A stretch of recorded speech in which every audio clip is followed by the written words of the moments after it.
মুহাম্মদুর রাসূলুল্লাহ সাল্লাল্লাহু আলাইহি ওয়াসাল্লাম যখন ইন্তেকাল করেছেন, দ্বীনের ফাউন্ডেশন, কোরআনের ফাউন্ডেশন, ইলমের ফাউন্ডেশন হযরত আবু বকর সিদ্দিক আমিরুল মুমিনিন খলিফাতুল মুসলিমিন হয়েছেন। রাষ্ট্র মদিনার থেকে চালিয়েছেন, ইমামতি মসজিদে নববীতে করেছেন, আল্লাহর নবীর মেহরাবার মুসল্লাই করেছেন।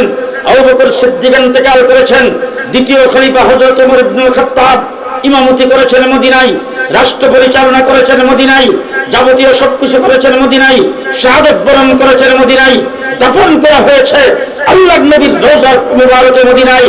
3 নম্বর খলিফা হযরত উসমান, তিনিও রাষ্ট্রপ্রধান হওয়ার পরে ইমামতি করেছেন মদিনায়, রাষ্ট্র পরিচালনা করেছেন মদিনায়, শাহাদাত বরণ করেছেন মদিনায়, দাফন করা হয়েছে জান্নাতুল বাকিতে মদিনায়।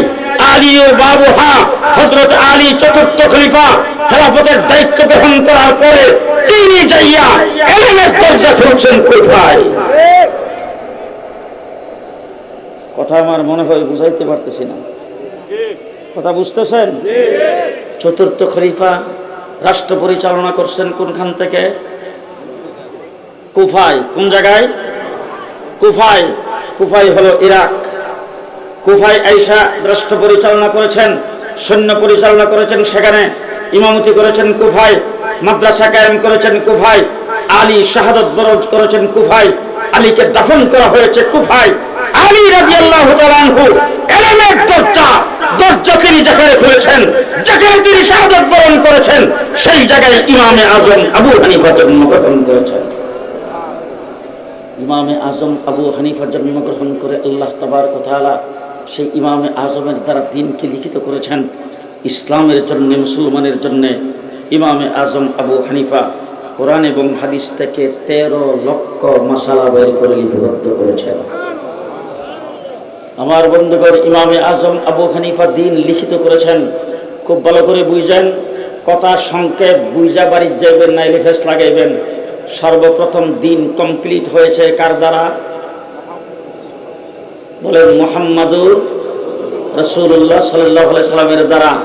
দ্বীন প্রচারিত হয়েছে কার দ্বারা? সাহাবায়ে কেরামের দ্বারা। দ্বীন লিখিত হয়েছে কার দ্বারা? ইমামে আজম আবু হানিফা রাহমাতুল্লাহি আলাইহির দ্বারা। এবার আসেন, দ্বীন কমপ্লিট হয়ে গেল, দ্বীন প্রচারিত হয়ে গেল, দ্বীন সাহাবায়ে কেরাম প্রচার করেছেন, দ্বীন লিপিবদ্ধ হয়ে গেল। এখন নতুন করে দ্বীনের ভিতরে কোনো কিছু ঢোকানো আসতে কর যাবে না। দ্বীনের ভিতরে কাটছাট করে কোনো কিছু ঢোকানো যাবে যাবে না। দ্বীন থেকে কাটছাট করে কোনো কিছু বের করা আসতে বের করা যাবে যাবে না। বাংলাদেশ 56,000 বর্গ মাইল 1971 সনে পাকিস্তানিদের জুলুম আর অত্যাচারের বিরুদ্ধে 7.5 কোটি বাঙালি অস্ত্র ধারণ করে 9 মাস রক্তক্ষয়ী যুদ্ধের পরে দেশ যখন স্বাধীন হয়েছে, পাকিস্তান হানাদার বাহিনী যখন আত্মসমর্পণ করেছে, মুক্তিযুদ্ধের কাজ যখন শেষ হয়েছে, দেশের স্বাধীনতার লাল সবুজ পতাকা যখন পটপট করে উঠতে শুরু করেছেন, তখন আমরা রেডিও টেলিভিশনে ঘোষণা শুনেছি, মুক্তিযুদ্ধ যারা করেছ, যুদ্ধ শেষ হয়েছে, যার কাছে যে অস্ত্র আছে অস্ত্র তোমরা জমা দিয়ে দাও। মুক্তিযুদ্ধের অস্ত্র জমা দিয়ে ফেলেছেন। এখন 56,000 বর্গ মাইল স্বাধীন রাষ্ট্র, সেই রাষ্ট্রের ভিতরে বর্ডার দিয়া যদি অবাধে অবৈধ জিনিসপত্র ঢুকতে থাকে, দেশের জন্য ক্ষতি না লাভ। আর বাংলাদেশের সার, বাংলাদেশের ইলিশ মাছ, বাংলাদেশের পেঁয়াজ রসুন, বাংলাদেশের মূল্যবান জিনিসপত্র বর্ডার দিয়া যদি ফাঁস হইতে থাকে, দেশের জন্য লাভ না ক্ষতি? মুক্তিযুদ্ধ শেষ, মুক্তিযুদ্ধের অস্ত্র জমা দিয়ে ফেলেছেন। এখন দেশের ভিতরে কিছু ঢুকলেও দেশের জন্য ক্ষতি, দেশ থেকে কিছু বের হয়ে গেলেও দেশের জন্য ক্ষতি। এখন দেশের পাহারাদারের দরকার। গণপ্রজাতন্ত্রী বাংলাদেশ সরকার দেশের জন্য পাহারাদার নিয়োগ করেছেন, পুলিশ দেশের পাহারাদার নিয়োগ করেছেন, বিডিআর দেশের পাহারাদার নিয়োগ করেছেন, আর্মি, সেনাবাহিনী, নৌবাহিনী, বিমান বাহিনী, তারা দেশের পাহারাদার। কেউ যদি বাহির থেকে আক্রমণ করতে চায়, সেনাবাহিনী পাহারা দেবে। কেউ যদি বর্ডার দিয়ে কোনো কিছু ঢুকাইতে চায়, পাহারা দিবে বিডিআর। কেউ যদি দেশের ভিতরে কোনো আকারের সৃষ্টি করতে চায়, পাহারা দিবে পুলিশ। ঠিক তেমনি করে ইসলাম যখন পরিপূর্ণতা লাভ করেছেন, কমপ্লিট যখন হয়েছে, সেই কমপ্লিট দিন যখন প্রচারিত হয়েছে, সেই দিন যখন লিপিবদ্ধ হয়েছে, দিনের ভিতরে কেউ কোনো কিছু ঢুকাইতে পারবে না, দিন থেকে কেউ কোনো কিছু বের করতে পারবে না। এই জন্য বর্তমানে চতুর্থ পর্যায়ে দিনের পাহারাদারি দরকার। সেই পাহারাদার হিসাবে আল্লাহ পাক বর্তমান আসমানের নিচে জমিনের উপরে উলামায়ে দেওবন্দকে দায়িত্ব গ্রহণ দিয়েছে।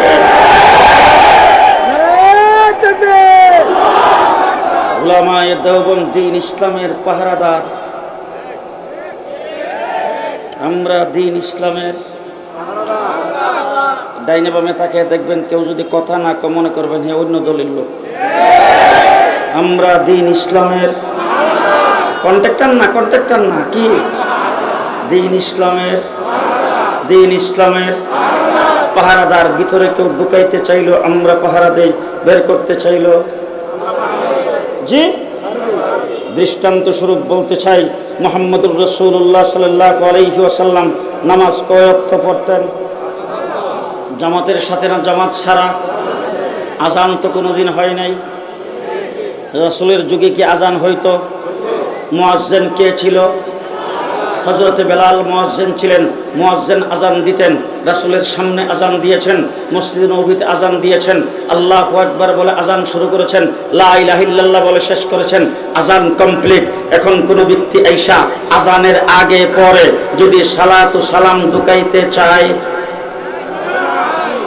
আমরা পাহারাদার। আমরা পাহারাদার, কথা ভালো করে বুঝবেন। আমরা পাহারাদার। মুহাম্মদুর রাসূলুল্লাহ সাল্লাল্লাহু আলাইহি ওয়াসাল্লাম বলেছেন, আলাইকুম বিসুন্নতি ওয়া সুন্নাতিল খুলাফায়ে রাশিদিন আল মাহদিয়্যিন। উম্মত ভালো করে শুনে রাখো, 23 বছরের নবুয়তি জিন্দেগিতে ইসলামের ব্যাপারে যাবতীয় সিদ্ধান্ত আমি যা উম্মতের জন্য দিয়ে গেলাম, সেইগুলি উম্মত যেমন করে পালন করবে। আমি দুনিয়া থেকে চলে যাওয়ার পরে খুলাফায়ে রাশিদিন নিয়োগ করে গেলাম, খলিফা নিয়োগ করে গেলাম। আমার খুলাফায়ে রাশিদিন দ্বীন ইসলামের ব্যাপারে যে সিদ্ধান্ত দেবে, এই সিদ্ধান্ত আমারটা মানা যেমন ফরজ উম্মতের জন্য, খুলাফায়ে রাশিদিনের তো মানা তেমন ফরজ। ঠিক না ঠিক? তাইলে জুমার নামাজের আজান কয়টা? জুমার নামাজের আজান দুইটা না একটা? আরো জোরে? দুইটা। এখন কোন ব্যক্তি আইসা যদি একটা আজানকে চুরি কইরা আরেকটারে রাখতে চায়, আমরা পাহারাদার, কথা কয় না। যদি একটা আজানকে বাদ দিয়ে আরেকটা রাখতে চায়, আমরা পাহারাদার। জিজ্ঞেস করতে চাই, তারাবির নামাজ কয় রাকাত? আরো আসতে, তারাবির নামাজ কয় রাকাত? 20 রাকাত। মুহাম্মদুর রাসূলুল্লাহ সাল্লাল্লাহু আলাইহি সাল্লামের খলিফা হযরত ওমর ইবনে খাত্তাব আমিরুল মুমিনিন খলিফাতুল মুসলিমিন হওয়ার পরে তারাবির নামাজের অবস্থা দেখছিল বিক্ষিপ্ত। কেউ পড়তো একা একা, কেউ পড়তো জামাতের সাথে, কেউ পড়তো নামাজের প্রথম রাত্রিতে, কেউ পড়তো শেষ রাত্রিতে, কেউ এশার নামাজের পরে কিছু কইরা তারপরে চলে গেছেন। বিক্ষিপ্ত অবস্থা ছিল। এরপরে হযরত ওমর ইবনে খাত্তাব সাহাবায়ে কেরামকে সকলকে দেখে পরামর্শের ভিত্তিতে, সকল সাহাবায়ে কেরাম ঐক্যমতের ভিত্তিতে হযরত ওমর ইবনে খাত্তাব ঘোষণা করেছেন, এই উম্মতের জন্য তারাবির নামাজ হবে 20 রাকাত। এখন যদি কোনো ব্যক্তি আইসা 20 রাকাত তারাবির থেকে 12 রাকাতকে মাইনাস করে 8 রাকাত রাখতে চায়, আমরা পাহারাদার। আমরা পাহারাদার। কথা কি মনে থাকবে? আমরা পাহারাদার। এবার আসেন দেখি, তসলিমা নাসরিন ময়মনসিংহের সন্তান, তসলিমা নাসরিন ময়মনসিংহের নষ্ট মহিলা, সে বলছেন কোরআনকে পরিবর্তন করতে হবে। আমরা পাহারাদার। বাইতুল মুকাররমের খতিব উবাইদুল হক সাহেব মসজিদের মেম্বার থেকে হুঙ্কার দিয়েছে, সারা বাংলাদেশের মানুষ উত্তপ্ত অবস্থায় কোরআন হেফাজতের জন্য রাস্তায় নেমে আসছে। আমরা পাহারাদারি করেছি, তসলিমা বাংলাদেশে থাকতে পারে নাই। হাইকোর্ট থেকে 2 জন বিচারপতি ফতোয়ার বিরুদ্ধে রায় দিয়েছে। মুফতি ফজলুল হক আমিনী পাহারাদারদের মেজর জেনারেল, তিনি হুঙ্কার দিয়েছেন, আমরা মোকাবেলা করেছি। আমরা পাহারাদার। আমরা কি? কথা মনে থাকবে তো? কালকে সকালে উঠে হয়তো সমালোচনা করবেন, এত রাত্র পর্যন্ত বসায় রাখলে ইতানের নাম ওয়াজ। তবে শুয়ে শুয়ে একটু চিন্তা করেন, কথাগুলি আপনাদের সামনে বলে গেলাম। আমরা পাহারাদার, হাইকোর্টের 2 জন বিচারপতি ফতোয়া দিয়েছে, তাকেও আমরা ছাড়ি নাই। আইয়ুব খানের ফ্যামিলি প্ল্যানিং আইন আমরা ছাড়ি নাই। তসলিমা নাসরিনকে আমরা ছাড়ি নাই। আহমদ শরীফকে আমরা ছাড়ি নাই। বাংলাদেশের কোনো বিচারপতিকে আমরা ছাড়ি নাই। এদেশের কোনো সরকারকে আমরা ছাড়ি নাই। আওয়ামী লীগ সরকার ক্ষমতায় যাইয়া শিখা চিরন্তন জ্বালায়া এই দেশের মানুষকে, আওয়ামী লীগ সরকার শিখা চিরন্তন জ্বালায়া এদেশের মানুষকে যখন মুশরিক বানাইতে চেয়েছে, শাইখুল হাদিসের নেতৃত্বে পাহারাদারি আমরা করেছি। শাহবাগের নাস্তিক আর মুরতাদরা একত্রিত হয়ে আল্লাহ রাসূলকে যখন গালি দিয়েছে, এদেশের স্বাধীনতার সার্বভৌমত্বের উপর যখন আঘাত করেছে, আল্লামা আহমদ শফীর নেতৃত্বে শাপলা চত্বরে রক্তের বন্যা বসে আমরাই পাহারাদারি করেছি।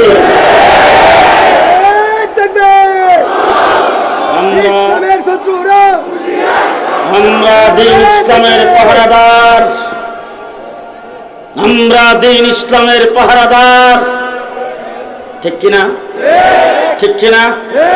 2021 সালে আমার বাংলাদেশের স্বাধীনতার 50 বর্ষপূর্তি পালনের জন্য এই দেশে কসাই মোদি যার হাত, বাবরি মসজিদ যার হাত দিয়ে ভেঙেছেন, বাবরি মসজিদকে যিনি গুঁড়িয়ে দিয়েছেন, গুজরাটে মুসলমানদেরকে কুচকাটা করেছেন, কাশ্মীরের মুসলমানদেরকে রক্তের বন্যা বসাইছেন, ভারতের মুসলমানদেরকে নাগরিকত্ব ক্যান্সেল করে তাদেরকে দেশ থেকে ভাগাইবার পায়তারা করেছেন, সেই মোদিকে বাংলাদেশে এনে দেশকে যারা নাপাক করতে চেয়েছে, জেল জুলুম নির্যাতন ভোগ করেছে, মোদিকে বাংলার মাটিতে বরদাস্ত করে নাই। আমরা পাহারাদার, আমরা পাহারাদার। এবার জিজ্ঞেস করতে চাই, কোটা কি কওমি মাদ্রাসার ছাত্রদের জন্য দরকার? কওমি মাদ্রাসার ছাত্রদের জন্য কোটার দরকার নাই, কারণ কওমি মাদ্রাসার ছাত্ররা চাকরি করেও না, চাকরি পাইলেও যা, না পাইলেও থা, চাকরি গেলেও যা, থাকলেও থা। কওমি মাদ্রাসা চাকরির জন্য লেখাপড়া করে না, কওমি মাদ্রাসার ছাত্ররা চাকরির জন্য পড়ে না। চাকরি আমাদের দরকার নাই, চাকরির দরকার স্কুল কলেজের ছাত্রদের। তারা যখন বৈষম্য বিরোধী আন্দোলনে নামছেন, তারা যখন কোটার বিরুদ্ধে আন্দোলনে নামছেন, রক্ত দেওয়া যখন শুরু করেছেন, আবু সাইদ যখন বুক টান করে বন্দুকের গুলির সামনে দাঁড়িয়ে নিজের জীবনকে বিলীন করে দিয়েছেন, আমার কওমি মাদ্রাসার ছাত্ররা তাদের কাঁধে কাঁধ মিলিয়ে রাস্তায় নেমেছেন। 800 ছাত্র নিহত হয়েছে, শাহাদত বরণ করেছেন, তার মধ্যে 84 জন কওমি মাদ্রাসার ছাত্র। তারপরে আমার বাংলাদেশের গত 16 বছর মসজিদের ইমাম সাহেবের মিম্বর নিরাপদ নয়, মসজিদের খতিবের মিম্বর নিরাপদ নয়, ওয়াজ মাহফিলের স্টেজ নিরাপদ নয়। বাংলাদেশে এমন কোন সেক্টর নাই সেখানে জুলুম নির্যাতন করে নাই। শাপলা চত্বরে পাখির মতো গুলি করে আল্লাহর ওলিদেরকে যারা হত্যা করেছেন, যারা পিলখানার হত্যাকাণ্ড ঘটায় এদেশের আর্মি অফিসারদেরকে হত্যা করেছেন, যারা 2021 সালে পাখির মতো গুলি করে আমাদের 21 জন ভাইকে হত্যা করে আমাদেরকে জেলখানায় বন্দী করেছেন, যারা 2024 সালে ছাত্র জনতার উপর গুলি চালায়া এদেশে জুলুম নির্যাতনের রাজত্ব কায়েম করেছেন, তারা যখন 5ই আগস্ট পেছনের দরজা দিয়ে বেগে চলে গেছেন, পুলিশ লীগ তখন ঘোষণা দিয়েছেন তারা কাজে আসবেন না। থানাগুলি যখন অচল হয়ে গেল, থানায় কোনো পুলিশ নাই, পুলিশ লাইনে কোনো পুলিশ নাই, রাস্তায় কোনো ট্রাফিক নাই, সারা দেশে যখন চুরি ডাকাতির সম্ভাবনা সৃষ্টি হয়েছে, কলেজ ইউনিভার্সিটির ছাত্রদেরকে ধন্যবাদ জানাই, মাদ্রাসার ছাত্রদেরকে ধন্যবাদ জানাই। কলেজ ইউনিভার্সিটির ছাত্র, মাদ্রাসার ছাত্ররা এরপরে আনসার বাহিনীদেরকে দিয়া সচিবালয় ঘেরাও করে সেই জায়গায় অকারেন্স সৃষ্টি করতে চেয়েছে, আমরাই তা নস্যাৎ করে দিয়েছি। সর্বশেষ এই দেশে সাম্প্রদায়িক সম্প্রীতি নষ্ট করে হিন্দুদেরকে রাস্তায় নামায়া সাম্প্রতিক সাম্প্রদায়িক অস্থিরতা সৃষ্টি করে এদেশের মন্দিরগুলোকে যখন অস্থির করতে চেয়েছে, ভুয়া আক্রমণ যখন সাজাইছেন, তখন এই দেশের হিন্দু বৌদ্ধ খ্রিস্টানদের বড় বড় স্থাপনাগুলি, তাদের মন্দির গির্জা পাহারাদারি করেছি আমরা। ঠিক কিনা বলেন? ঠিক কিনা বলেন? এবার আসুন বাংলাদেশকে একটি দুর্ভিক্ষ দেশ পরিণত করার জন্য ভারত থেকে পানি ছেড়ে দিয়েছেন। আমার বাংলাদেশের চাষ করা মাছগুলো পানিতে ভাসায় নিল, আমাদের দেশের ফসল পানিতে ভাসায় নিল, মানুষের ঘুরো বাসর সব পানিতে ভাসায় নিল, মানুষের ঘর দরজা পানিতে ভাসায় নিল। হাসিনা ভারতে বসে বসে মনে করছিলেন দেশের মানুষ ৭৪-এর মতো দুর্ভিক্ষে ভুগবে, সেই দুর্ভিক্ষ সৃষ্টি হয়ে যাবে। খোদার কসম করে বলতে চাই, আমরা আল্লাহর উপর ভরসা করেছি। এদেশের প্রত্যেকটা মসজিদের ইমাম, মাদ্রাসার শিক্ষক, আলেম ওলামায়ে কেরাম, ছোট ছোট মাদ্রাসার ছাত্র পর্যন্ত যার যা কিছু আছে তাই নিয়ে বন্যা দুর্গত এলাকায় যখন দাঁড়িয়েছেন, সেই ষড়যন্ত্র নস্যাৎ হয়ে গেছে। কিনা বলেন? আমরা দিন ইসলামের পাহারাদার। আপনাদের তারাকান্দা বাজারে নাইট গার্ড নাই তো? নাইট গার্ড আছে, বিশাল বড় বড় বাজার, বাজারের উপর দিয়ে গভীর রাত্রে যাই, যখন গাড়ি চলে তখন দেখি নাইট গার্ড পুরা বাজারটা মিল্লা হলো 5 জন। এই 5 জন নাইট গার্ডের হাতে, এক একজনের হাতে একটা করে লাঠি। রাত্রে 2টা, 2:30, 3টে যখন বাজে, তখন তারা রাস্তার কিনারে আইল্যান্ডে দোকানের সামনে বসে বসে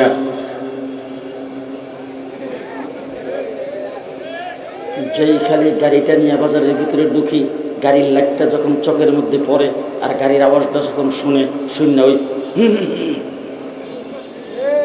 উঠার পরে যখন গাড়িটা দেখে তখন কি একটা দূর দেয়, দূর মারে। প্রথম কাজটা কি করে?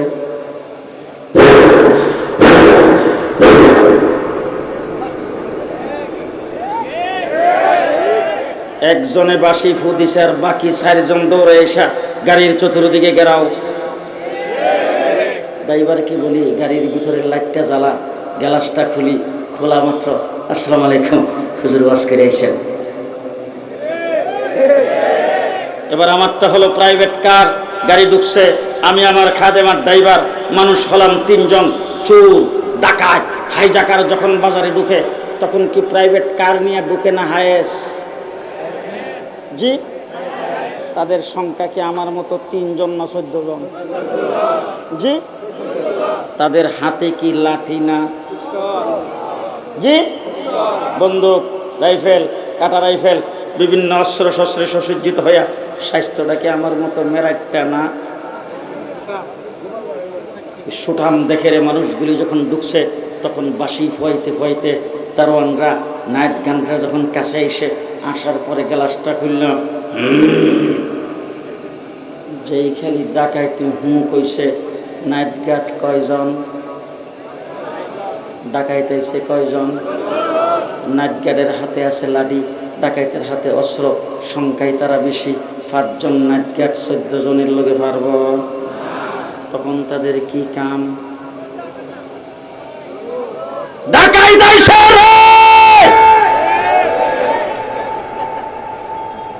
ঠিক কিনা?